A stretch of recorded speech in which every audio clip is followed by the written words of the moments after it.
Hola, ¿qué tal? Comenzamos el juego de la manipulación. Hoy les voy a acompañar en esta hora y media de programa donde vamos a hablar de varios temas que seguro que les van a interesar. Del tema del hackeo, de la inflación, del Bitcoin, de cómo es posible que un tuit pueda influir tanto en un momento determinado en el mercado. También les vamos a hablar de las materias primas, de varios temas que esperemos aclaren algunas de sus dudas que terminen de aclarar y darles cierta información. Lo vamos a hacer como siempre, como todos los lunes, de la mano de José Luis Cava. ¿Qué tal? Buenas tardes. Muy bien, buenas tardes. Encantado de estar aquí. Bueno, pues hoy vamos a empezar, José Luis, si te parece, hablando de la gasolina, por ejemplo, ¿no? De cómo influye por el principal, cómo fluye, perdón, por el principal oleoducto del sureste de Estados Unidos tras haber estado parado durante una semana por un ataque perpetrado por unos hackers, sorprendentemente por unos hackers en Estados Unidos. El responsable del ataque a la tubería es DarkSide, que secuestró los servidores informáticos de la empresa que gestiona el oleoducto Colonial. La primera cuestión, José Luis, que surge es, ¿cómo puede ser que una infraestructura como esta sea tan vulnerable?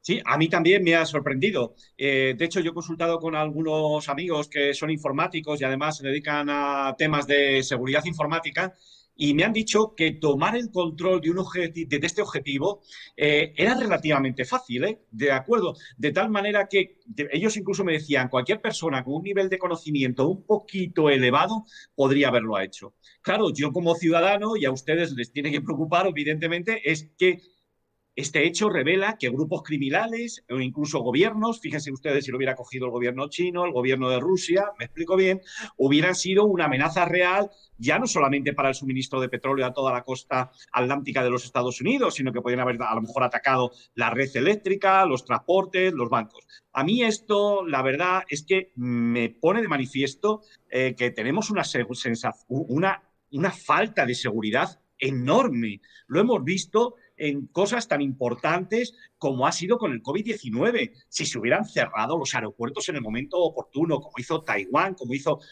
Corea del Sur, no hubiera pasado la que finalmente se ha liado. Pensemos que Taiwán, que está a 120 kilómetros de China, ¿de acuerdo? Ha tenido 10 muertos durante toda la pandemia, porque sus autoridades reaccionaron con fuerza. En Europa hemos reaccionado mal, en Estados Unidos hemos reaccionado mal, pero es que ahora ves este hecho de que les hackean unos piratas informáticos todo el suministro de petróleo o de gas de la costa este de los Estados Unidos, a una persona normal esto le resulta verdaderamente chocante, pero verdaderamente chocante. Parece verdaderamente increíble. Bueno, de todas formas, por la información, José Luis, por la información proporcionada por Bloomberg, la empresa que pagó 5 millones de dólares en bitcoins para recuperar el control del oleoducto. No sé tú, pero no resulta, y lo pregunto, no sé qué te parece, ¿no te resulta chocante que la cuantía del rescate es muy pequeña en comparación, ¿no? Por ejemplo, con el perjuicio que podrían haber causado? Efectivamente, es que es ridícula. Con 5 millones, el que la compañía colonial haya pagado 5 millones de dólares para recuperar el control de todos sus sistemas informáticos, a mí me parece una ridiculez. Es decir, es que los piratas informáticos no se pueden comprar ni siquiera una mansión en la bahía de San Francisco, de tal manera que me parece una cantidad ridícula. Piensen, o debemos pensar que por este oleoducto fluyen 3 millones de barriles de combustible diarios, desde Texas hasta Nueva York. 8.000 kilómetros. Nos podemos imaginar fácilmente lo que hubiera pasado si se hubiera prolongado más de una semana esta pérdida de control. Hubiera sido increíble, el precio de la gasolina se hubiera disparado, se hubiera desequilibrado todo, los datos de inflación e incluso podrían haber retrasado la recuperación de la economía. Con lo cual, a mí 5 millones me resulta ridículo. Pero es que ya me empieza a resultar ridículo todo. Me resulta ridículo que un grupo de hackers pueda hacerse con el control del oleoducto, me resulta ridículo que devuelvan las contraseñas pagándoles 5 millones de dólares. Me resulta todo muy extraño y muy ridículo. Y sobre todo esta vulnerabilidad de los sistemas.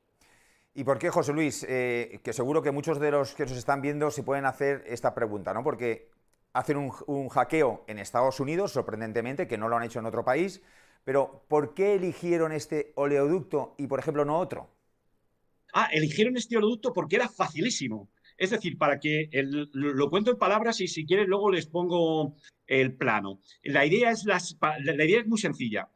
Como consecuencia de una serie de acontecimientos, que luego si quieres entramos en ellos, al final solamente hay un tubo, ¿de acuerdo? Es decir, que desde Texas, ¿de acuerdo?, a Nueva York, solamente hay un tubo por el que pasa la gasolina.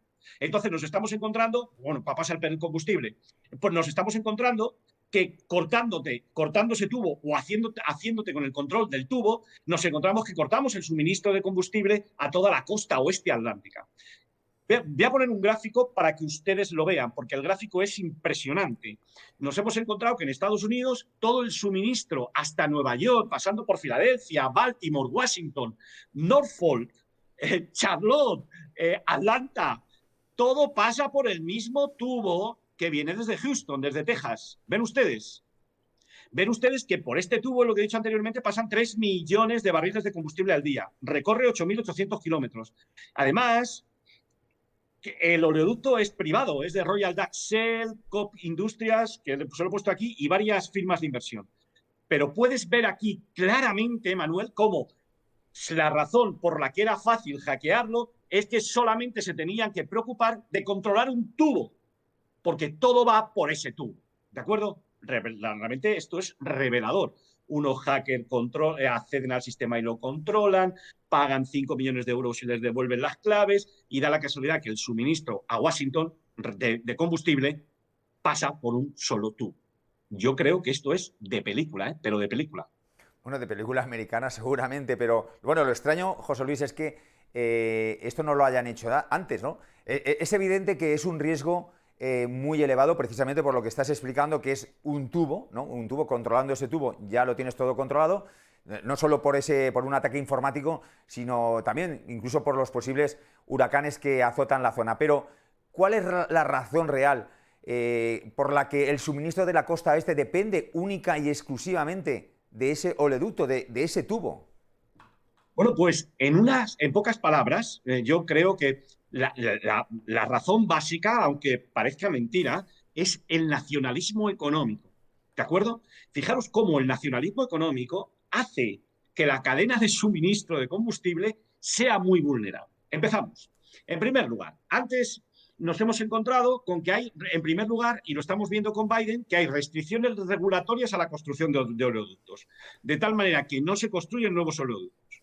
En segundo lugar, este nacionalismo económico ha provocado que haya restricciones al uso de buques extranjeros para transportar productos entre puertos estadounidenses. Es decir, para favorecer, de acuerdo a los buques nacionales, establecemos restricciones de uso a los buques extranjeros para transportar productos entre puertos de Estados Unidos. ¿De acuerdo? Y lo mismo hacen con el transporte terrestre de combustible. Ahora bien, el motivo principal es que en las últimas 2 décadas al menos 6 refinerías de la costa oeste de Estados Unidos, concretamente han cerrado en Nueva Jersey, Pensilvania y Virginia, han cerrado porque no conseguían obtener beneficios.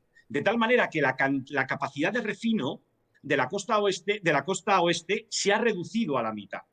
¿Cuál es la razón de esta decadencia? Precisamente es la independencia energética, el nacionalismo económico, que ha sido un objetivo básico de los distintos gobiernos norteamericanos desde la época de Nixon. Para conseguir esta independencia energética, lo que han hecho las autoridades estadounidenses es favorecer la extracción de gas de esquisto mediante las famosas técnicas de fracking, ¿de acuerdo? Es decir, esa hidrofracturación. Gracias al fracking, lo que ha pasado es que las refinerías de la costa del Golfo del Sur han podido obtener petróleo a un precio más barato, dado que estaban muy cerca al origen del producto, es decir, al origen del petróleo que estaba en Texas. De tal manera que todas las refinerías del sur de Estados Unidos, las que están próximas a Texas, han tenido una enorme ventaja competitiva frente a las refinerías de la costa oeste que importaban gasolina del exterior o por ferrocarril desde Dakota del Norte. Luego nos encontramos que al cerrar las refinerías locales, el oleoducto que es gestionado por Colonial Pipeline, ese oleoducto ha adquirido una gran importancia como conducto para llevar combustible a al norte y a toda la costa oeste a toda la costa este, estoy diciendo este, pero es el este, la costa este de los Estados Unidos. Bueno, es muy interesante lo que estás contando, José Luis, porque hablas del nacionalismo económico, hablas de que se favorecen a ciertos buques. Bueno, pero a pesar de este ciberataque y de la importancia, diría yo, cualitativa también del oleoducto, sin embargo, es curioso, muy curioso, que el precio de la gasolina no se ha disparado al alza, ¿no? Efectivamente, no se ha llegado a disparar al alza. Obviamente ha habido incrementos de precio normal porque han visto que las gasolineras no disponían de combustible, pero realmente un aumento del precio desbocado no se ha producido de forma consistente en el tiempo. Pero eso es por una razón muy sencilla, porque el sistema de abastecimiento ha sido flexible y además es resiliente, porque muchos huracanes, en momentos como tú decías antes, los huracanes en otras épocas han dañado las tuberías, han dañado las refinerías que había en la costa este, ¿no? ¿De acuerdo? Y entonces en la costa se las han arreglado para poder tener o poder garantizar en cierta manera el suministro. Esta es la razón por la que el gobierno de los Estados Unidos almacena millones de galones de petróleo de crudo y también productos refinados para poder atender estos periodos de emergencia. ¿De acuerdo? Entonces, probablemente esta es la razón básica por la que ha pasado. En el peor de los casos, también podían haber recurrido a petróleo procedente de Canadá, procedente de Sudamérica o incluso procedente de Europa. Pero claro, el problema fundamental es que recurrir a ese petróleo ya exigiría más tiempo y por lo tanto los precios habrían subido.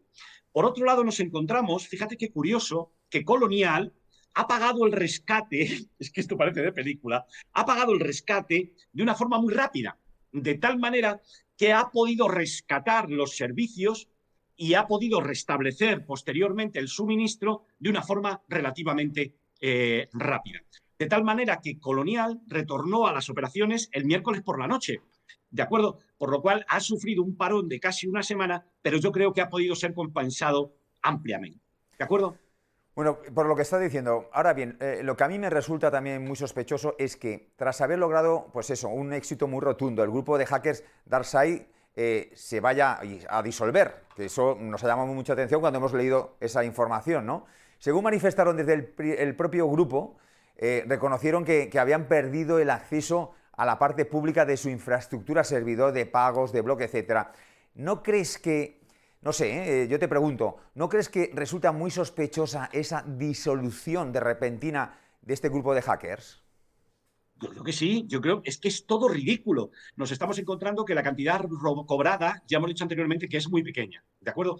Pero es que no parece creíble que un grupo de piratas informáticos tan bien preparados para que puedan haber hackeado y pueda haberse hecho con el control de este oleoducto tan importante, ahora nos digan que han perdido el control sobre una parte de sus infraestructuras propias que están situadas en lugares públicos, cuando era previsible que la respuesta de las autoridades iría por la vía que fue finalmente. Y luego hay un detalle que resulta todavía más hasta divertido. Incluso los hackers reconocen haber perdido el control del servidor de pagos. Pero fíjate qué curioso. Han perdido el control del servidor de pagos una vez que han retirado los 5 millones de dólares en Bitcoin. ¿De acuerdo? Es decir, esto todo resulta muy extraño y yo estoy verdaderamente sorprendido y lo que me llama más la atención es que los medios de comunicación no hayan sacado esto más a la luz pública porque es una vulnerabilidad enorme y además todo esto resulta ridículo. Es para hacer una película, vamos. Como bien dices, parece una película o sirve para hacer una película y como en toda película, José Luis, americana, siempre aparece o siempre suele aparecer el presidente de los Estados Unidos en cierta forma, ¿no? Claro. Joe Biden también ha salido a escena en esta ocasión, en esta película, entre comillas, lo vamos a dejar ahí. Biden ha aprovechado la ocasión para apuntarse el tanto. Ha dicho que estuvo en contacto con las autoridades rusas porque, aunque descartaba que el gobierno ruso estuviera involucrado en el ataque, resultaba muy probable que los hackers vivieran en Rusia. ¿Tú esto te lo crees o no? Vamos a ver, yo lo que diga Biden no me creo nada. Queda clara la idea, no tengo fe. El problema es que no tengo fe en lo que digan. Creo que mienten, pero como bellacos, evidentemente. Y después de haber visto tantas películas, pues evidentemente no te crees lo que dice el presidente de los Estados Unidos. A mí me gustaría que Marcial nos diera su opinión. Él es el experto en este programa en geoestrategia, y el próximo día cuando venga, que hoy estaba de viaje, en el próximo día le vamos a decir que nos dé su opinión. Además, hablaremos de más temas, concretamente del eje que están formando Rusia, China e Irán, y que pueden ponerle la tenaza a Biden, porque claro, Biden ya ha pasado los 100 días de gobierno y ya ahora mismo se le están multiplicando los enanos, ¿no? Yo, sin perjuicio de lo que diga Marcial, yo me quería remitir a las declaraciones que ha hecho Natalia Kaspersky, que es una empresa, que es una fundadora y es CEO de una compañía dedicada a seguridad informática, y que fue entrevistada por la agencia estatal rusa de noticias Novosti. Bueno, pues ella dijo, pero lo dijo así, sin cortarse, que los piratas informáticos eran los de la CIA. ¿De acuerdo? Más de película no puede ser. Y los que estaban detrás del ataque a la colonial, por lo tanto, ella decía que no tenía ninguna duda que era la CIA. ¿Y por qué? Dice, muy fácil, porque ellos pueden enmascarar su identidad y aparentar ser hackers que se encuentran o que atacan a los Estados Unidos desde fuera. ¿De acuerdo?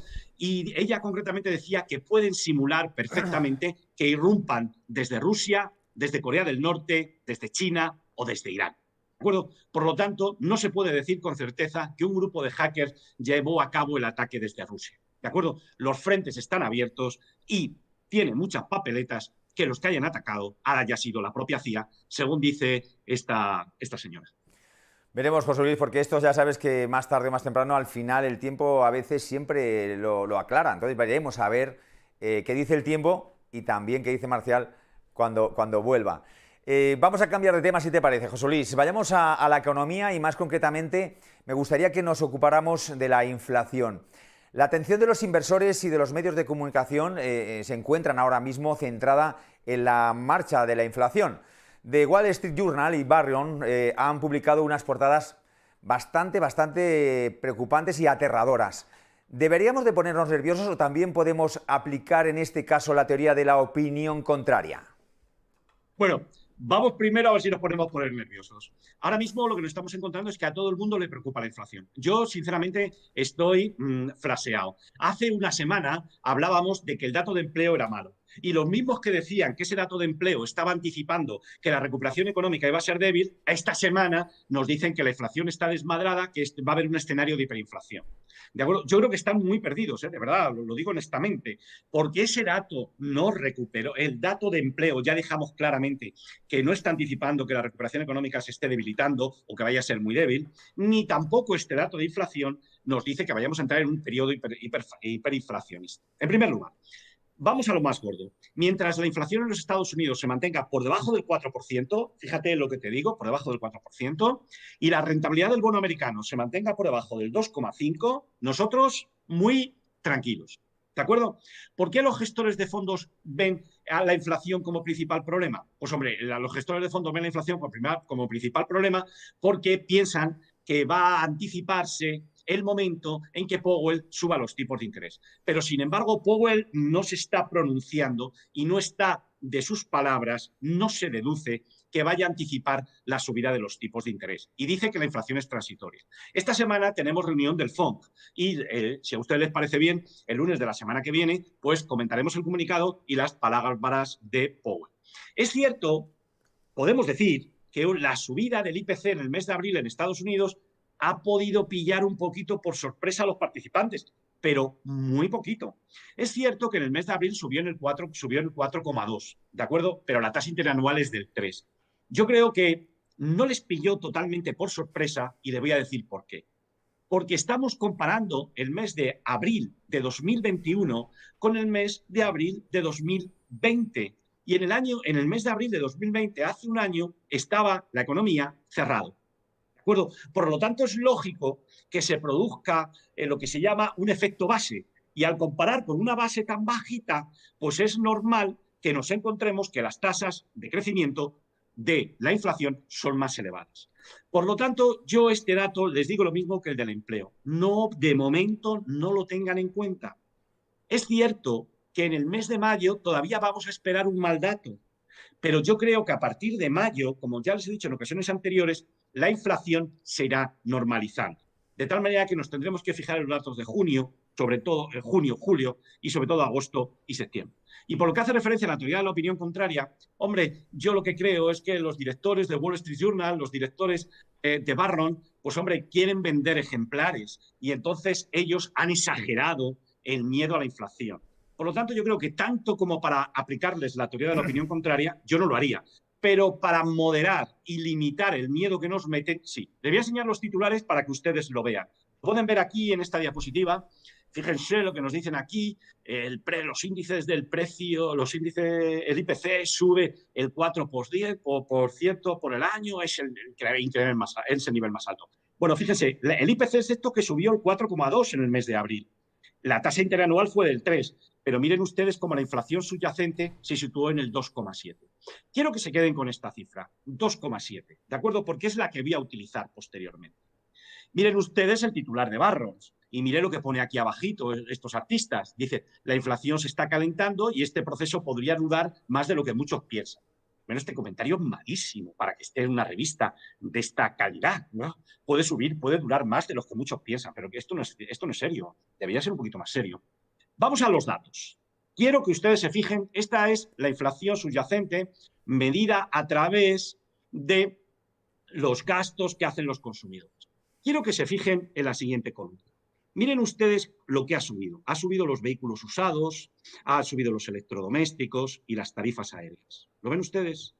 Esas son las partidas que han subido. Ustedes que son realmente excepcionales. Si ahora se fijan ustedes en esta columna que indica la ponderación de cada concepto, ¿de acuerdo? Pueden ver ustedes que la ponderación en la elaboración del índice de precios al consumo, pueden ver ustedes que los vehículos usados, la ponderación es muy bajita. Pueden ver que la de los electrodomésticos es muy bajita, como lo de las tarifas aéreas. Sin embargo, sí que son altas la ponderación de los servicios de alimentación y alojamiento, que pondera mucho, también los servicios financieros y seguros y también los servicios médicos. Y ven ustedes que han subido significativamente. Están en el 3,6, 3,7, 3,4. Pero claro, esta subida hay que matizarla con relación a la que nosotros teníamos, porque esta es en términos anuales, como pueden ver aquí, la estamos comparando con la del mes de abril del año 2020, que estaba la economía cerrada. Por lo tanto, yo creo, como pueden ver ustedes aquí, que no es un dato preocupante. ¿De acuerdo? Simplemente yo creo que la inflación realmente estará en torno al 2,7, ven ustedes, 2,8. Esas son las cifras que yo creo que realmente está. No se ha desmadrado, ni se ha descontrolado, ni ha ido al 4,2 de hecho. ¿De acuerdo? Miren ustedes cómo se ve en este gráfico que separa la parte relativa a hoteles, renta de automóviles y vehículos usados y todo el resto de categorías. Ven ustedes cómo la fuerza de la inflación está prácticamente en los primeros vehículos usados, vehículos alquilados y todo lo relativo a hoteles. Por lo tanto, el dato de la inflación no es bueno, pero tampoco es tan malo como dicen las revistas, ¿de acuerdo? Vamos a considerar que la inflación está en torno al 2,7 aproximadamente, la inflación real, en función de los datos que estamos viendo de la inflación subyacente, es decir, quitando el precio de los alimentos y el precio de la energía. De la subida del 4,2% del IPC de Estados Unidos, mes de abril, ¿cuánto podemos imputar solamente al efecto base? Claro, el efecto base es muy importante, porque, como les he dicho anteriormente, estamos comparando abril 2020 con abril 2021. El efecto base es muy significativo, Manuel, por eso tiene lógica el analizarlo, ¿no? Es difícil calcularlo, pero podemos estimarlo en torno a 2,4 puntos porcentuales. De tal manera que de los 4,2 de subida del mes de abril le restamos 2,4 y nos situamos en torno a 1,82. ¿De acuerdo?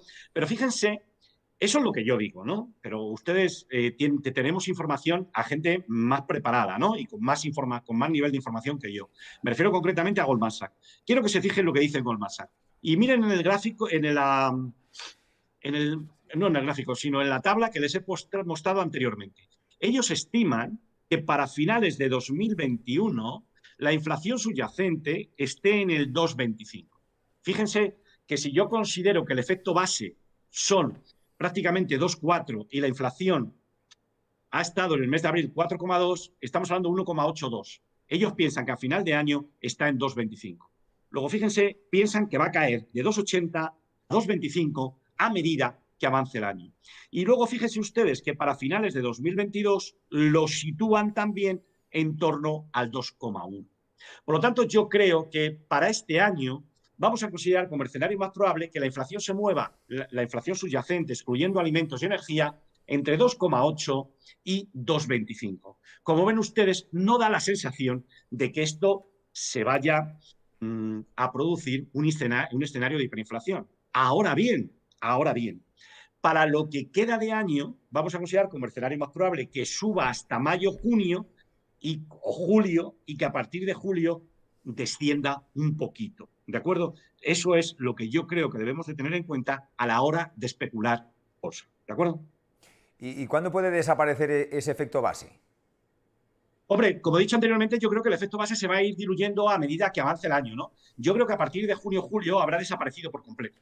¿De acuerdo? Y es entonces cuando veremos la inflación real. ¿De acuerdo? Y creo que estará en torno a 2,25. ¿De acuerdo? Ahora bien, en mayo todavía vamos a tener un mal dato de inflación. ¿De acuerdo? Por lo tanto, vamos a estar tranquilitos, no nos vamos a preocupar porque en mayo haya un mal dato. ¿De acuerdo? Deberemos esperar a junio. Pensemos además que tenemos problemas para la industria de semiconductores tiene problemas, ¿de acuerdo? De tal manera que no están atendiendo la demanda de chip que tiene la industria. Esto dará problemas, las cadenas de suministro tendrán cuellas de botella y estará, en ese sentido, habrá una presión inflacionista. Y luego, si ustedes recuerdan, hemos hablado también de la disponibilidad de la mano de obra. En la mano de obra hemos dicho que ahora mismo hay mucha gente en Estados Unidos que no quiere trabajar. ¿Por qué? Porque además del subsidio de desempleo le dan $300 a la semana. Entonces, lógicamente, prefieren estar en casa antes de ir a trabajar. Hay algunos estados, me parece como en Florida, que este complemento se acaba en junio.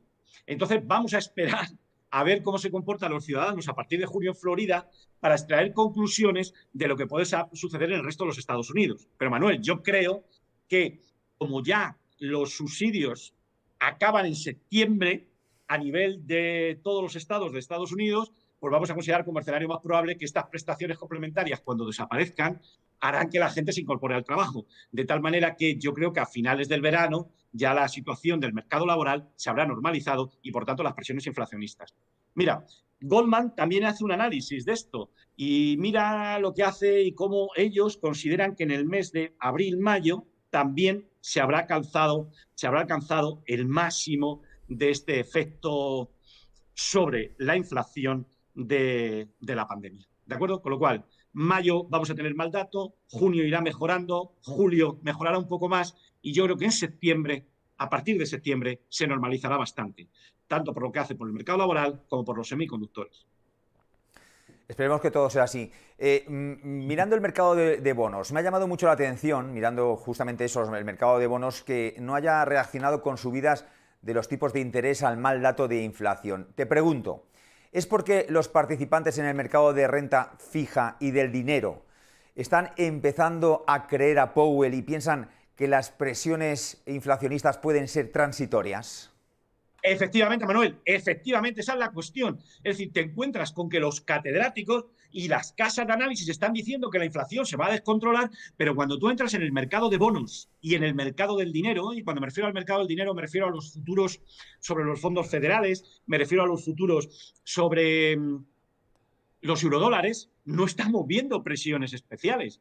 De tal manera que a mí me lleva a la conclusión esa que tú acabas de exponer. Las personas que están operando en los mercados de futuros sobre fondos federales, las personas que están especulando en el mercado de bonos, están considerando que las presiones inflacionistas son meramente temporales. Por eso me extraña enormemente que periódicos del prestigio de Wall Street Journal salgan con esos titulares sin matizar. Es cierto que el fenómeno inflacionista es global, es cierto que afecta a Europa, es cierto que afecta a China, y ya lo veremos. Pero el hecho de que Powell nos diga que es un fenómeno transitorio, el hecho de que la rentabilidad del bono americano no haya subido con fuerza, yo creo que tranquiliza a los banqueros del mundo. Si te parece bien, vamos a ver los gráficos de la rentabilidad del bono americano a 10 años, para que todos veamos que lo que yo digo. Es decir, mire, si ustedes cogen la rentabilidad del bono americano a 10 años, mire cómo cayó y se paró en el 1,50 con el mal dato de empleo. Recuerdan que dijimos, pero vamos a ver cómo va a enfriarse, cómo va a debilitarse la recuperación, cómo va a debilitarse la recuperación si hemos visto que la rentabilidad del bono americano ha rebotado al llegar al 1,5. Esto lo dijimos la semana pasada. Pues mire, rebotó con fuerza y ahora fíjense que con el dato de inflación también subió, mal dato de inflación, pero es que ni siquiera superó el máximo previo, con lo cual sigue atrapado en un movimiento lateral. De tal manera que la rentabilidad del bono americano está atrapada entre 1,50 y 1,80. Yo no digo que vaya a caer, porque no lo dije la semana pasada con el mal dato de empleo. Yo lo que digo es que la zona del 1,50 es un soporte muy importante y que probablemente se va a mover entre 1,50 y 1,80 a corto plazo. Que, hombre, que si la recuperación económica es un poquito más fuerte, si la aprueban el plan de estímulo fiscal, el plan de infraestructuras a Biden, que esto supere el 1,80 y trate de encaminarse al 2,1, pues me parece lógico, pero sin que haya presiones inflacionistas. Vamos a ver ahora cuál es la probabilidad de que el Banco de la Reserva Federal incremente el tipo de interés de los fondos federales para finales de 2022. Miren, con el mal dato de empleo cayó y con el mal dato del IPC, miren ustedes cómo volvió a los niveles que estaba previamente. Luego, el mal dato de inflación no ha afectado absolutamente para nada.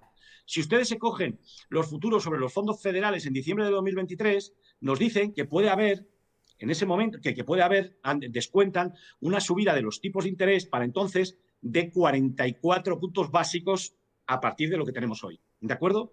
Pero ven ustedes, si ustedes se fijan, ven que el dato de inflación ni siquiera ha hecho que saliera de su movimiento lateral. Y lo mismo podemos decir de los futuros sobre eurodólares, que subieron antes, incluso más, y ahora están aquí muy tranquilitos. Por lo tanto, en conclusión, nos estamos encontrando que los mercados de bonos, donde están la gente más lista de operando en mercados financieros, esta gente no ha tenido en cuenta para nada los datos de inflación, porque estaban descontados ya en el precio. Por eso no tiene sentido que Barron y Wall Street Journal le den tanta importancia. Bueno, después de todo esto que nos estás contando tan claramente, podemos decir que si la inflación aumentase, Biden tendría más difícil sacar adelante su paquete de infraestructuras. Efectivamente. Si la inflación se descontrolase, a Biden no le aprobarían el plan de infraestructuras, pero la primera que pondría pegas, o el primero que pondría pegas, sería Powell. Y muchos senadores también pondrían pegas. ¿Por qué? Porque si la inflación está descontrolada y te aprueban el plan de infraestructura, la economía norteamericana se sobrecalienta. Y entonces sí que tendríamos que considerar un escenario de hiperinflación. Pero fíjate el detalle, Biden ha ampliado su plan de infraestructuras de 2,5 a 4 billones. Y sin embargo, los mercados financieros no les preocupa la inflación, ya está incorporada en el precio. Por lo tanto, vamos a considerar como escenario más probable que la inflación siga controlada y que a Biden le aprueben su plan de infraestructuras y que la inflación suba un poquito, pero no que se descontrole. ¿De acuerdo? Y si nos centramos, por ejemplo, ahora única y exclusivamente en los precios de las operaciones swaps sobre tipos de interés, ¿qué nivel de inflación están descontando los mercados financieros? Bueno, es increíble. Cuando tienes en cuenta el nivel al que están los precios a los que se están contratando swap de tipos de interés, tanto cap como floor, nos estamos encontrando con que están descontando, lo pueden ver ustedes, con una probabilidad del 94% que la inflación en los próximos 5 años esté en torno al 2%. Y con una probabilidad del 78% que esté en torno al 2,5%. Y con una probabilidad del 42% que esté en el 3%. Por lo tanto, Manuel, lo que nos están diciendo estos mercados que negocian una cantidad enorme de dinero, lo que nos están diciendo es que los participantes en el mercado están considerando que la inflación va a estar entre el 2 y el 2,5 para los próximos 5 años. Es decir, en torno al objetivo del Banco de la Reserva Federal del 2%. Y por ello, esto significa que no están incorporando al precio nuevas o fuertes subidas de tipos de interés por parte de los bancos centrales. Es decir, que podemos estar tranquilos, que no hay motivo para preocuparse tanto. Ahora bien, cosa distinta es que vayamos a especular. Esto es lo que hay detrás. Luego ya especularemos con la información y con las noticias. Te pregunto ahora por las materias primas. La caída experimentada por el precio precisamente de las materias primas durante la semana pasada anticipa, en cierta forma, una disminución de las presiones inflacionistas. Efectivamente, es que tú fíjate qué curioso. La semana pasada se publica el dato de inflación y nos estamos encontrando que la semana pasada ya han empezado a caer las materias primas. Luego, esto es más a nuestro favor, es decir, esto lo que me dice es, oye, pues lo más probable es que la inflación se pare. Yo no digo que caiga, pero que pare su ritmo. ¿De acuerdo? Miren, vamos a ver en este gráfico el índice de Bloomberg de materias primas. Lo pueden ver aquí con total claridad. ¿Ven ustedes cómo ha caído? Esto no significa esto no significa que vaya a empezar una tendencia bajista y que esto vuelva a la origen. No, no, no, no, no. Esto lo que significa es que el precio de las materias primas se ha parado y se va a mover lateralmente. Puede caer un poquito, hoy le toca subir, mañana caer, pero ya esta tendencia alcista tan fuerte ha desaparecido. Ahora han entrado en movimiento lateral. Si ustedes se fijan, la madera, fíjense, en Estados Unidos utilizan mucho la madera en las nuevas construcciones y ha habido demanda por parte de muchas personas para pedir a propio Biden que interviniera para frenar el precio de la madera. Claro, si se te comen las hormigas, las termitas, la madera, se están comiendo como si fuera oro. Miren ustedes que el precio de la madera se ha duplicado desde el 31 de marzo hasta mediados de abril. Una verdadera barbaridad. Pero miren, también la madera ha empezado a caer. ¿De acuerdo? Por lo tanto, la racha alcista de la madera se ha roto. Miren ustedes si cogemos el acero. El acero también ha empezado a caer. Bien, bueno para la construcción, que estaba registrando un incremento de precios notables. Y si cogen el hierro, miren ustedes qué tortazos ha pegado el hierro. Yo no digo que haya iniciado una tendencia bajista, yo lo que digo es que esta zona es de soporte y lo más probable es que ahora se mueva lateralmente. Luego, las grandes presiones inflacionistas que hemos visto por el incremento del precio de las materias primas, pues muy probablemente van a ceder, van a ceder. Esto llama la atención que Barron y Wall Street Journal no lo hayan tenido en cuenta. Bueno, comentas que el hierro cae de una forma importante, pero y el cobre también ha caído con la misma decisión. Sí, sí, sí, el cobre también ha caído. Es decir, el cobre además es muy importante, como sabes bien, porque nos encontramos en el tema este de todo lo verde, toda la revolución verde, que lo que va a hacer va a ser, en vez de consumir petróleo, consumir otros productos que son y que igualmente destrozan el medio ambiente, ¿no? Vamos a ver el gráfico del cobre. Este es un gráfico semanal del futuro continuo del cobre y ven ustedes en gráfico semanal, miren la vuelta que se produjo la semana pasada. Es decir, parón claro, parón claro. Luego nos encontramos que en general todas las materias primas, incluso el cobre, que tiene una fuerte demanda, que lo explicamos la semana pasada, también ha parado. Es evidente que ha corregido menos que los otros porque tiene mucha fuerza, pero yo lo que creo es que ahora lo más probable es que se pare y se mueva lateralmente dentro de una tendencia alcista. Pero de momento se ha parado, con lo cual las presiones inflacionistas lo más probable es que disminuyan. ¿De acuerdo? Esa es la idea que pretendemos dar aquí. Bueno, cae el hierro, cae el cobre. ¿Qué está pasando, José Luis? ¿Por qué todas las materias primas han caído a la vez? Bueno, está pasando una cosa muy importante. En primer lugar, lo podemos explicar desde un punto de vista meramente técnico. Es decir, hemos visto fuertes subidas, se han duplicado los precios y ahora, como en cualquier mercado, tras las fuertes subidas, la gente realiza beneficios y se producen correcciones. Esto lo entendemos todo. Pero hay una variable, la más importante del mundo, a mi entender. ¿De acuerdo? A mi entender. Mira, en primer lugar, gobierno chino. El gobierno chino anunció que vigilaría el comportamiento del precio de las materias primas. Bueno, concretamente el Partido Comunista dijo que supervisará y gestionará un rápido aumento de los precios de las materias primas. No especificó cómo, si iba a llevar a la cárcel a los que especulaban ahí, no sabemos cómo lo iba a hacer. Pero claro, que el gobierno chino, que es el primer consumidor de cobre del mundo, diga estas cosas y el primer consumidor de materias primas del mundo que diga estas cosas, ya automáticamente induce a los que tienen posiciones largas a vender o a realizar beneficios. De tal manera que esa es una primera razón. Luego también hay una razón que en mi modo de ver es muy importante y está relacionada con el crecimiento de la total financiación social en China que se está contrayendo. Según los datos que publicaron la semana pasada en China, los nuevos préstamos bancarios en China cayeron más de lo esperado en el mes de abril. Y el crecimiento de la oferta monetaria, la M2, se desaceleró y alcanzó el mínimo de 21 meses. Con lo cual, a mí me da la sensación de que la economía china se está desacelerando, ¿de acuerdo?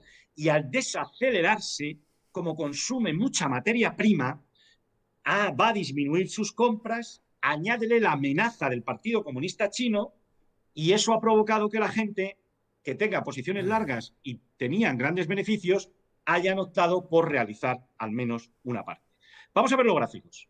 En primer lugar, vamos a ver el gráfico en el que viene el crecimiento de la oferta monetaria china. Miren ustedes qué gráfico. Se está contrayendo. Si ahora tuviéramos el de Estados Unidos, que ya no lo tenemos porque crece tanto que ya no lo publican, estaría creciendo a lo loco. Pero en China está opuesto a lo que está sucediendo en Estados Unidos. Y este es el gráfico más importante. La línea continua de color rojo nos muestra el impulso crediticio chino. Mire, si yo me tuviera que tatuar algo, que no lo voy a hacer, sería el impulso crediticio chino. En mi modo de ver, es una de las variables más importantes que se deben de tener en cuenta para conocer cómo va la economía del mundo. ¿De acuerdo? Miren, el impulso crediticio chino se ha girado a la baja e incluso ha caído por debajo de cero. Esto lo que nos hace, si ustedes se fijan, ver que tiene una correlación desplazada en el tiempo con el índice de precios a la producción. Por lo tanto, vamos a considerar como escenario más probable que los precios a la producción en China caigan. Pero el impulso crediticio chino nos sirve, y ya lo haremos si quieren ustedes en otro programa, para anticipar el comportamiento que va a tener entre los 6 y los próximos 12 meses el euro. ¿De acuerdo? Para que vean lo importante que es esta variable. Si el impulso crediticio chino se ha girado a la baja, y ya lo hemos traído aquí alguna vez, nos dice que la economía china se está desacelerando y, por lo tanto, lo más probable es que la demanda de materias primas disminuya. Y esto lo saben los especuladores y por eso han podido realizar beneficios. Y luego, bueno, ven ustedes, lo pueden ver perfectamente aquí, pueden ver ustedes cómo todos los especuladores han estado metiendo dinero en fondos relacionados con materias primas, ¿de acuerdo? Por lo tanto, hay mucha gente y es lógico que esta gente realice beneficios.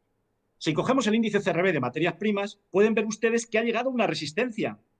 Hombre, es una resistencia muy importante. Miren ustedes cómo actuó como resistencia aquí, cómo actuó como resistencia en el 2000, ven ustedes cómo actuó ahí de soporte, ven ustedes cómo actuó de soporte, ven ustedes cómo lo perforó y actuó de resistencia, pues esta es una zona de ventas y por lo tanto es normal que ya hayan realizado algún beneficio.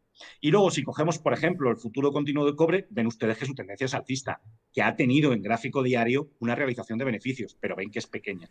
Yo lo que creo es que lo más probable es que se dirija a la zona de 720 y se mueva lateralmente. Pero ven ustedes que lo que estamos asistiendo es desaceleración en China, menor demanda de materias primas, el índice CRB ha llegado a una zona de resistencia y por lo tanto lo más probable es que se pare y se mueva lateralmente. Y la inflación, lo más probable es que disminuya y los tipos de interés se mantengan estables. Muy interesante lo que cuentas. Hemos visto las materias primas, pero no la cotización del petróleo. ¿Cuál es, José Luis, la correlación del precio del petróleo con el índice de precios al consumo de los Estados Unidos? Bueno, me das una oportunidad magnífica, porque es que cuando he leído los artículos de los periódicos dicen, van a subir los salarios. ¿Vale? Yo entiendo que puedan subir los salarios en Estados Unidos, lo dijimos hace una semana, y por eso va a subir la inflación. Pues no, pues no. El producto o es la inflación el producto que ejerce una mayor influencia en la marcha de la inflación, es decir, con el que guarda la inflación una mayor correlación, es el precio del crude oil, el precio del petróleo. Lo pueden ver ustedes en este gráfico. Miren, la línea azul marca el comportamiento del IPC de los Estados Unidos. ¿De acuerdo? Lo ven ustedes, esta línea azul marca el comportamiento del IPC, variación en términos anuales. Si ustedes lo comparan con el precio del petróleo, su variación en términos anuales, que es la línea negra más estrecha, pueden ver ustedes que la correlación es prácticamente 1, ¿eh? Es bestial. Claro, el precio del petróleo ha subido y ha subido con fuerza y ha tirado de la inflación. Pero ahora el precio del petróleo se ha girado. Luego, lo más probable es que la inflación se pare.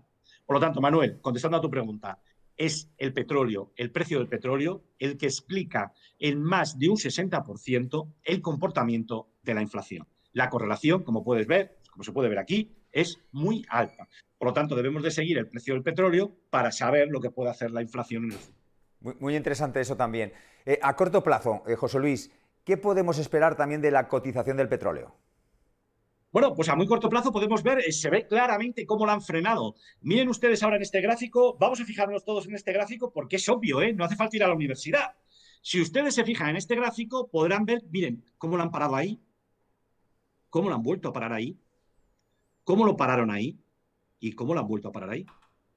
Se ve claramente que la zona 66-67 es una zona de control. Cuando la zona 66-67 sea superada, subiría con más fuerza. Pero de momento lo que estamos viendo es que lo han frenado en 66-67 por arriba. Y por abajo, como pueden ver ustedes, se está moviendo por encima de la zona de 62 y 60,70. Por lo tanto, yo creo que el precio del petróleo se encuentra en una tendencia alcista y está en un movimiento lateral. El precio del petróleo inició el movimiento lateral antes que el resto de las materias primas. Y si ustedes quieren especular en el petróleo, pues hombre, yo creo que hay una zona de compra muy clara. Cuando caiga la zona 62, 60,7, ahí es zona de compra, ¿de acuerdo? Por lo tanto, contestando directamente a tu pregunta, Manuel, el precio del petróleo lo han parado en 66,67, se está moviendo lateralmente dentro de una tendencia alcista, ¿de acuerdo? Y lo más probable es que siga subiendo. Pero para especular, cada vez que retroceda a la zona de 62, yo creo que habría que aprovechar la oportunidad para comprar. Bueno, hablas de tendencia alcista, pero a medio y a largo plazo, es decir, a medida que la economía se vaya recuperando poco a poco, recupere su normalidad, ¿no crees que podría dirigirse a la zona de los $80? Vale, aquí traigo un gráfico. Chichi lleva razón. Es decir, a medida que la economía se recupere, a medida que el estímulo fiscal de Trump vaya impactando en la economía, pues es lógico pensar que el consumo de petróleo se incrementará. Ahora bien, ya gran parte del paquete de estímulo fiscal, ya gran parte de ese paquete de estímulo fiscal ya está incorporado al precio. ¿De acuerdo? De tal manera que las subidas, la tendencia alcista, yo creo que será tranquila. Por eso he explicado que la forma de especular es aprovechar retrocesos para comprar, más que comprar en los escapes. Es decir, si supera el 66,67, pues yo no voy a comprar. Ahora bien, si retrocede a la zona de 62, yo sí voy a comprar. Porque lo más probable es que supere 66-67 y rápidamente suba un poquito y se pare. ¿De acuerdo? Porque no está, yo no veo una tendencia alcista muy fuerte, que pueda hacer que el precio se vaya a 120. Vamos a ver este gráfico mensual. Fíjate, tampoco hay que ir a la universidad para aprender esto. Yo quiero que se fijen en la zona 78-80. Miren ustedes cómo lo controlaron ahí. Ven ahí otro intento de control. Ven ahí cómo lo perfora. Ven ahí otro intento de control. Ven ahí otro intento de control. Ven ustedes cómo lo perfora y se desploma. Ven ustedes cómo lo perfora y se desploma y va a la siguiente zona de control. Ustedes que el precio parece que tiene una distribución bimodal. Por encima de 78 se mueve 78 y 110. Por debajo de 78 se mueve entre 78 y 30. ¿Ven ustedes la manipulación? Por eso este programa se llama el juego de la manipulación. Por lo tanto, claro, Manuel, si tú me dices, oye, mira, es que lo han parado en 66,67, pues lo más probable es que se dirija a la zona 78-80. Pues te digo, muy bien. Pero yo no creo que supere esta zona. Yo no soy adivino. Pero lo que sí veo es la zona de control. Creo que esta gente lo pararía en 78-80, ¿de acuerdo? Y luego lo más probable es que cayera y se moviera ligeramente a la baja a medida que se vayan reduciendo o se vayan apagando los efectos de los estímulos fiscales. Por lo tanto, a corto plazo, 66-67 resistencia, se cae a la zona 62 compramos y a medio y largo plazo, objetivo zona 78-80 para 2022-2023. A partir de 2023, que los estímulos fiscales se vayan desvaneciendo, pues yo lo que creo es que el precio del petróleo podría caer. Y elegimos la zona 78-80 porque es la zona de control del cuidador. La pueden ver ustedes en esta distribución bimodal, que es evidente. ¿De acuerdo? Es parecida a la distribución bimodal del BIS. Bueno, entonces, de todo lo que nos estás explicando, hablas de comprar. ¿Podríamos aprovechar el retroceso precisamente para comprar Chevron y Exxon?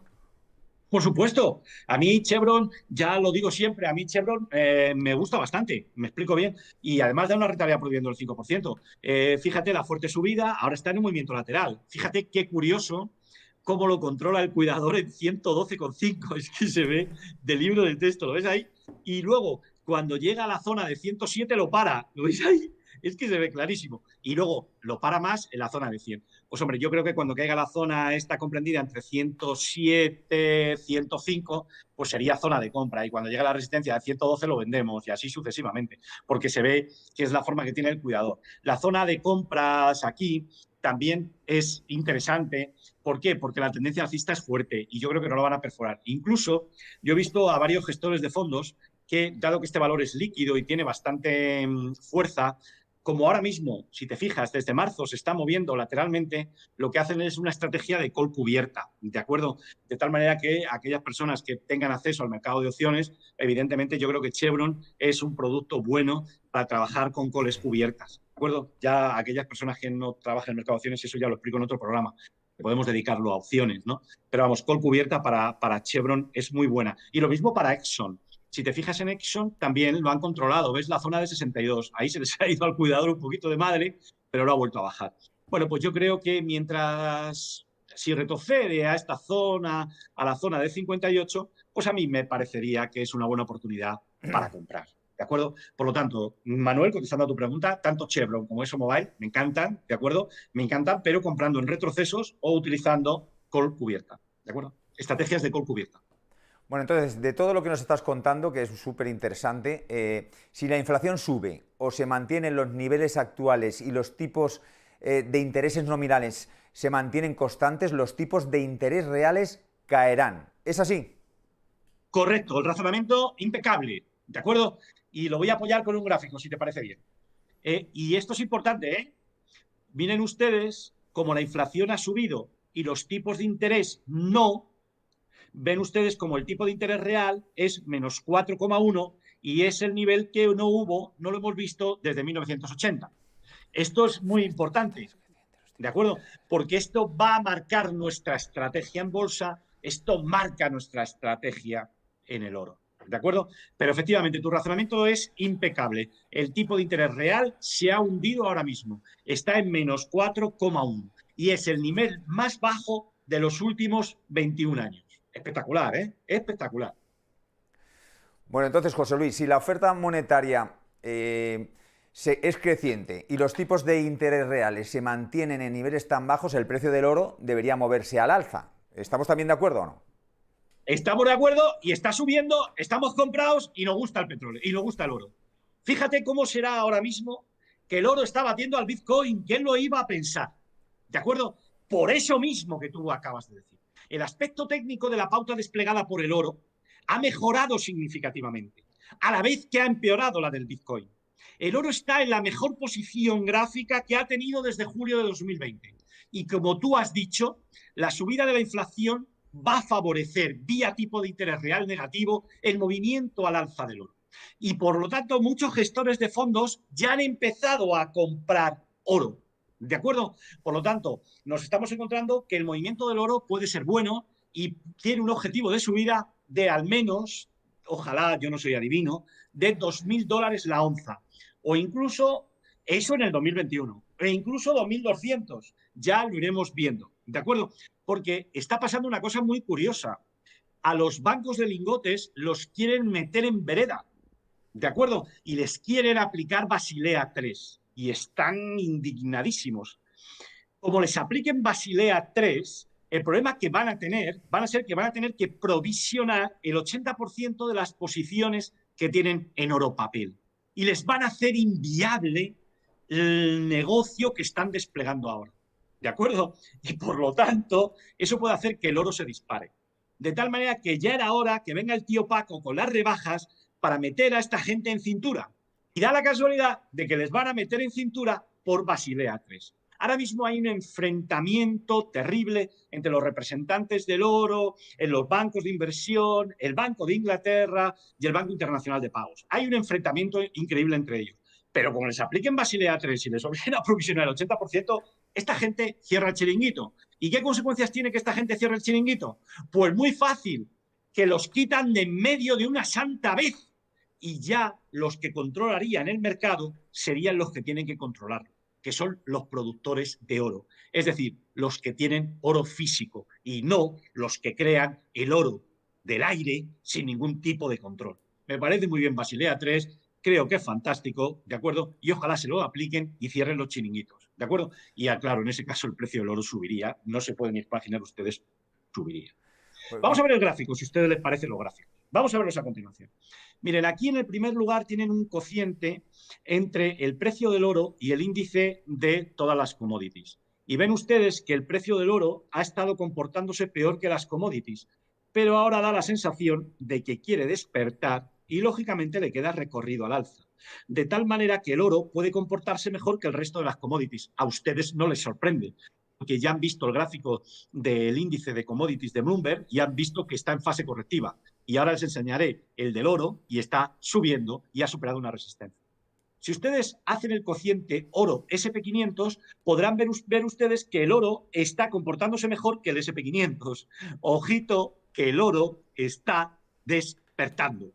Y miren ustedes este gráfico. Ven ustedes que hemos dicho en ocasiones anteriores que no había que comprar oro, que estaba en una fase correctiva, y ven ustedes cómo está superando la resistencia de 1850. Concretamente, dijimos en un programa que si caía y se mantenía por encima de esta zona 1880-1760, lo más probable es que superara 1850. Y miren hoy, ha superado en 1850 y hace un ratito estaba en 1867. Por lo tanto, Manuel, el oro está fuerte y tenemos que dirigir nuestra atención al oro. ¿De acuerdo? Olvídense del Bitcoin ahora, olvídense del Ethereum. He estado hablando con chavales de estos que se dedican a especular en las criptomonedas y me ha hecho gracia porque alguno dice, oye, mira, yo he dejado ya ahora mismo el Bitcoin y el Ethereum y me voy a dedicar al oro. Con lo cual, muy bien, muy listo. Así se va, así se hace. Bueno, dices que el oro está despertando, que está fuerte, pero te voy a preguntar, ¿la subida del oro ha podido verse de alguna forma favorecida por aquellos inversores que abandonan precisamente el Bitcoin? Claro, yo creo que sí. Fíjense, vamos a ver esta diapositiva. Me encantaría que estuviera Marcial porque me sacaría pegas a esta diapositiva, pero aprovechando que no está, voy a hacer la mía, ¿no? Igual te saco yo, ¿eh? Bueno, ven ustedes aquí que están aquí saliendo dinero de los fondos de ETF de Bitcoin. ¿No lo ven ustedes? La gente se va a estar llevando dinero de Bitcoin. Pero miren simultáneamente, miren la nota que les he puesto. El ETF más grande del mundo de oro registró entradas de casi 6 toneladas de oro el viernes pasado. Y fue la entrada de fondos más grande desde mediados de enero. Luego, Manuel, efectivamente, se están saliendo de Bitcoin y están entrando en el oro. ¿De acuerdo? Y miren ustedes el ratio Bitcoin-oro. Ven ustedes cómo el ratio Bitcoin-oro ha hecho tiene una resistencia muy fuerte en 36, se ha dado la vuelta y miren en qué nivel está y ahora mismo sigue cayendo. Por lo tanto, yo, Manuel, creo que las pruebas que pongo sobre la mesa o sobre la pantalla son evidentes. La gente está abandonando el Bitcoin y las criptomonedas y se está dirigiendo al oro, ¿de acuerdo? Con lo cual, el oro hay que prestar atención. Bueno, dices, están saliendo del Bitcoin. Lo acabas de afirmar ahora mismo. Si no existiera, ¿en qué nivel podría estar cotizando el oro? Bueno, esto nosotros no podemos evitar que exista, ¿no? Pero Bueno, si pero no existe. existieran las criptomonedas, obviamente el oro hubiera subido más, ¿de acuerdo? De tal manera que la existencia de las criptomonedas indudablemente frena la subida del oro porque es un activo alternativo en el que la gente puede invertir, ¿de acuerdo? Y en algunos casos podemos decir que es un activo bastante bueno, en mi opinión es bastante bueno.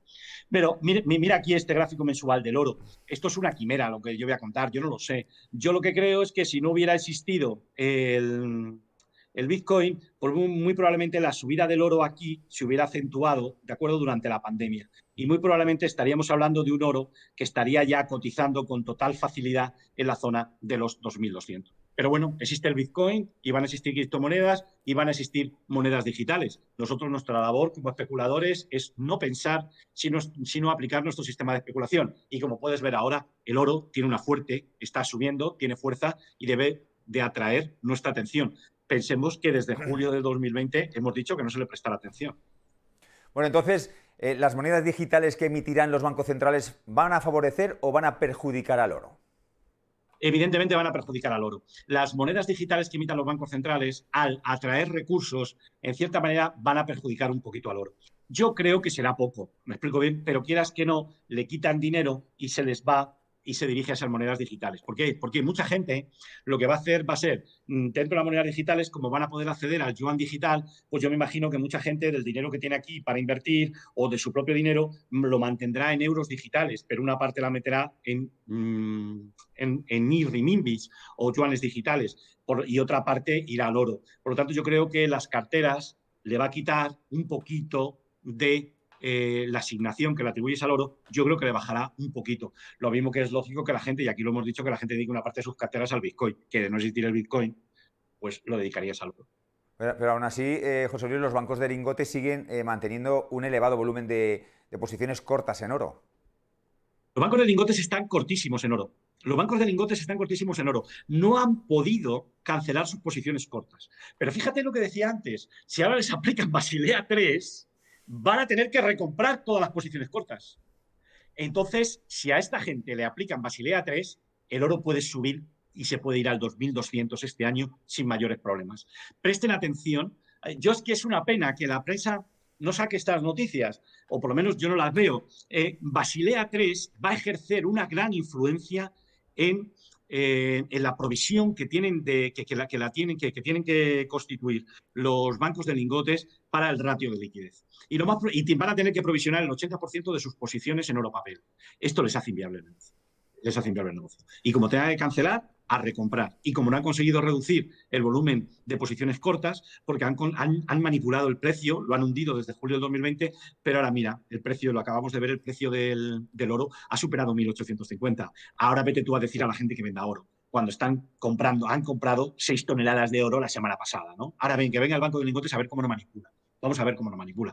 Pero en el momento que lo manipule, la gente va a comprar, sus posiciones cortas se van a incrementar. Y con Basilea 3 no creo que sean tan irresponsables. Bueno, has dicho en varias ocasiones que el cash flow de las empresas mineras está creciendo a un ritmo bastante fuerte. ¿Sigues apostando por Newmont? Efectivamente, efectivamente. Hablamos hace tiempo de que las empresas mineras son uno de los sectores de la bolsa cuyo cash flow crece al ritmo más alto, ¿de acuerdo? Porque claro, a ellos el coste de la onza puede estar entre 900 o 1.000 dólares, la onza de oro. Y ven ustedes que está cotizando a 1.750, 1.800 y ahora se va a 1.850. Por lo tanto, el sector de mineras hay que prestarle atención. Y claro, yo ya les recomendé, porque yo no me sé los nombres, pero recomendé el mnemónico NM. Bueno, les traigo aquí el gráfico, pero por favor, no se levanten. Quiero que vean el programa hasta el final. Por favor, no se levanten y vayan a comprar ahora mismo. Espérense un poquito. Por respeto hacia Manuel y yo mismo, que estamos aquí haciendo el programa, ¿de acuerdo? Miren ustedes lo que ha hecho Newmont Corporation. Lleva en un movimiento lateral, lo ven ustedes, desde el año 2020 y ha salido de él. Esta semana pasada salió de él. Esto, obviamente, ven ustedes la zona de control, la ha roto. Luego pueden ver ustedes, y yo te digo, Manuel, que hay que mantener posiciones largas en Newmont porque es una de las mejores empresas mineras y por eso recomendamos que había que tener y yo tenía. Bueno, vamos a esperar que se esperen todos antes de comprar. A que se esperen a que termine el programa. Eso, que terminen, porque si no, ya queda poco, ya queda un ratito, pero muy poquito ya. Te quiero preguntar, ¿las presiones inflacionistas favorecen la subida del Bitcoin? Sí, las presiones inflacionistas favorecen la subida del Bitcoin, ¿de acuerdo? Porque, en cierta manera, aunque el oro tampoco es una cobertura perfecta contra la inflación, que tiene bastantes defectos, la subida de la inflación favorece la inversión en oro. Pero la subida de la inflación también favorece la inversión en Bitcoin. Sí, le favorece. Por lo tanto, el Bitcoin, aunque ahora está cayendo, yo creo que la tendencia alcista, yo creo que el hecho de que la inflación suba, yo lo que creo es que lo más probable es que haga suelo pronto, ¿de acuerdo? Bueno, José Luis, a mí me sorprende a veces que ciertos tweets tengan una cierta influencia, ¿no?, en el mercado, ¿no? Yo te voy a preguntar, el Bitcoin parece moverse al ritmo de los comentarios y tweets, precisamente, de Elon Musk, ¿no? Imagino que esa conducta molestará a los inversores en criptomonedas. Hombre, evidentemente a mí me molesta enormemente. El otro día lo discutíamos Marcial y yo. Y bueno, es cierto que Marcial me convenció, lo hemos discutido, además estuvo divertido porque nosotros nos ocupábamos de Elon Musk y de todos estos movimientos antes de que ahora toda la prensa está encima de Elon Musk. A mí, yo le decía a Marcial, digo, a mí no me gusta que este hombre manipule, como tampoco me gustaba los Trump de, lo digo, los tuits de Twitter. Trump, tampoco me gustaban porque tenían una finalidad verdaderamente de influir en el precio, ¿de acuerdo? Entonces a mí particularmente no me gusta, me parece fatal. Ahora bien, yo hablando con Marcial, pues hombre, quieras que no, ya miro a Elon Musk con otros ojos, gracias a Marcial, tengo que reconocerlo, le veo como un innovador y tal. Pero yo en mi foro interno, atrás, en el cerebro, más dentro del cerebro, a mí no me gustan los iluminados, ¿de acuerdo? A mí estos iluminados no me gustan. Me parece que hay que ser muy prudentes con ellos. Ahora bien, que es cierto lo que dice Marcial, está haciendo cosas muy buenas. Estoy de acuerdo con él. Vale, pero yo no me entrego en cuerpo y alma. ¿De acuerdo? No me entrego en cuerpo y alma. Y esto de los tweets, de manipular y tal, de decirlo, a mí me parece mal. Aunque ahora creo que no lo ha hecho mal. Yo no sé si es que ya Marcial me ha comido el coco y ya le veo con buenos ojos, que hasta los últimos tweets no me han molestado y me han gustado. ¿Sabes lo que te digo? Bueno, precisamente Max ha dicho hoy justamente que esperaba que el Bitcoin retrocediera hasta los 42.000 y ha rebotado al llegar a ese nivel. ¿Crees que esa sería, digamos, una zona de compra? Vamos a ver, yo no diría tan pronto que fue una zona de compra, pero a mí ese tuit me ha gustado, lo podía haber escrito yo, ¿de acuerdo? Pero yo no me atrevo porque yo no soy adivino, ¿de acuerdo? Y yo no soy un iluminado. Entonces, yo voy al gráfico, si os parece bien, y le echamos un vistazo. Vamos a ver, vemos aquí que el gráfico del Bitcoin, si yo tengo en cuenta toda la subida, un retroceso del 0,38 de todo esto H, si llamo H a todo este recorrido en precio, un 0,38 de H me sale la zona de los 42.000. ¿Lo ves ahí? 42.000. Yo he puesto 40, 30.000, pero el 40.000 queda un poquito abajo. 42.000 que ha dicho él. Correcto.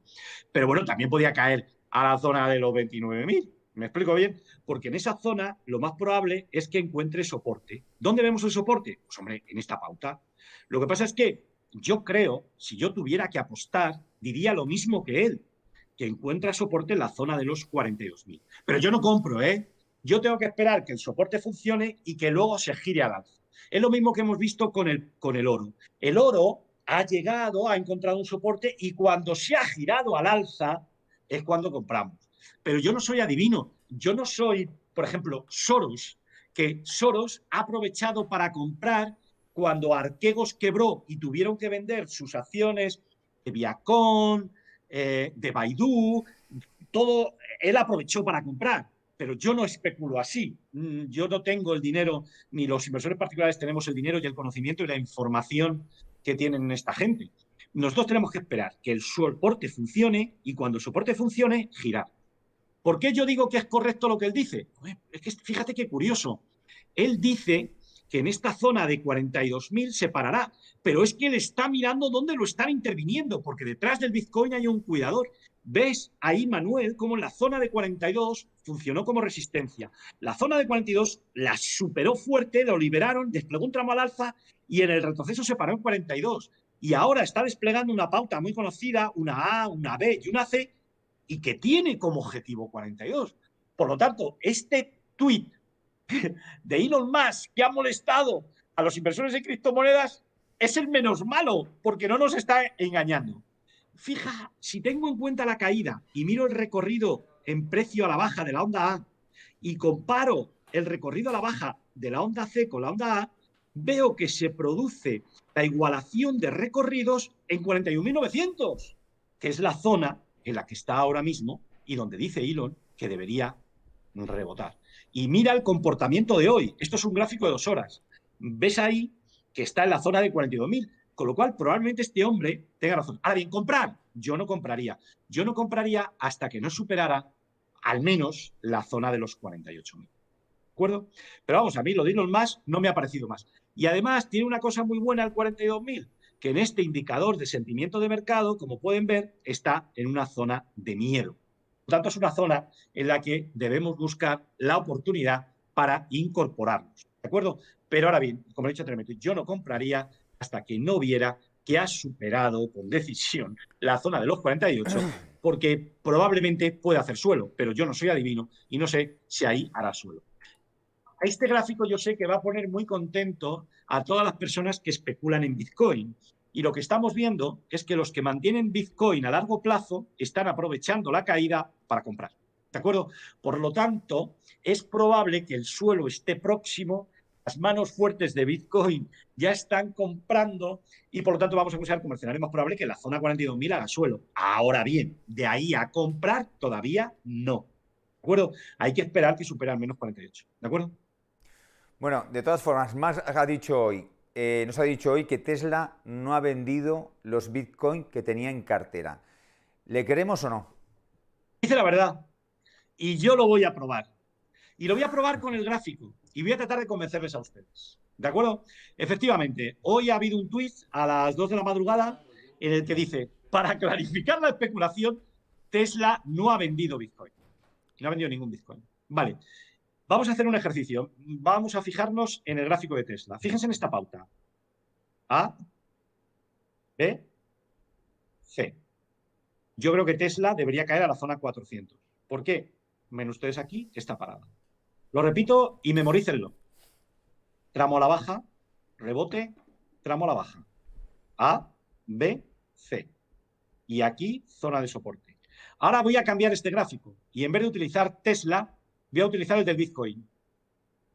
A, B, C. Y zona de soporte. A, B, C. Y zona de soporte. A, B, C. Zona de soporte. ¿A qué conclusión llegamos?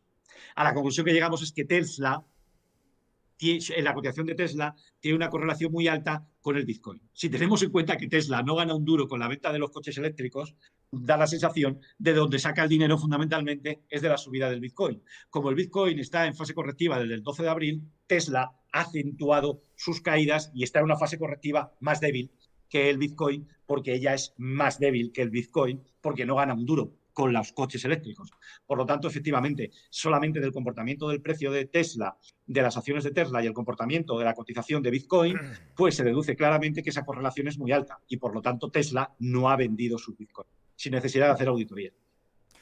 José Luis, estamos ya llegando al final del juego de la manipulación. Te voy a hacer una última pregunta. El sector tecnológico ha sido uno de los más débiles a nivel mundial. ¿Qué podemos esperar del Nasdaq 100 a corto plazo? Hombre, yo sinceramente, yo les pido que, ya lo hemos dicho en comentarios anteriores, sean prudentes con el Nasdaq 100, ¿de acuerdo? Yo creo, ahora lo trataré de probar con los gráficos, yo creo que aquí falta una caída del 10% en el Nasdaq, ¿de acuerdo? Por lo tanto, sean prudentes. O dejen de momento las tecnológicas, si quieren váyanse al sector value, ya lo hemos dicho en ocasiones anteriores, ¿de acuerdo? Y si les parece bien, vamos a echar un vistazo al gráfico diario, a un gráfico diario del Nasdaq. Si ustedes se fijan, en este gráfico diario del Nasdaq, podrá ver que desplegaba una onda a la baja, una onda B, y ahora está desplegando una onda C. Esta onda C, según la teoría de Elliott, debería dirigirse a la zona de los 12.750 aproximadamente. Por lo cual yo creo que debería caer. De tal manera que a mí me da la sensación de que podía producirse un movimiento brusco en cualquier momento. Esta semana tenemos varios acontecimientos. Tenemos, en primer lugar, reunión del FONC. Yo no espero novedades.